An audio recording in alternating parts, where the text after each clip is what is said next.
Van egy titkom az Apple Watch szíjimmal kapcsolatban. Egyetlen egyfajta ledőrlup szíjat használok. Na de melyiket? 3 különbözőt hasonlítunk össze. Ez a bordás ledőrlup úgy néz ki, mint a gyári. Körülbelül már 10 darabot rendeltem, de mindegyik ugyanaz volt igaz. Ha meghajlítom, elcsúsznak a mágnesek, és ilyen pukli lesz a szíjon.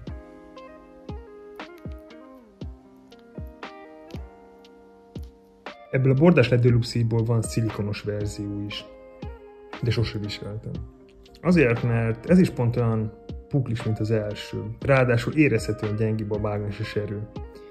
Első felpróbálás után attól féltem, hogy elhagyom az Apple Watch-omat.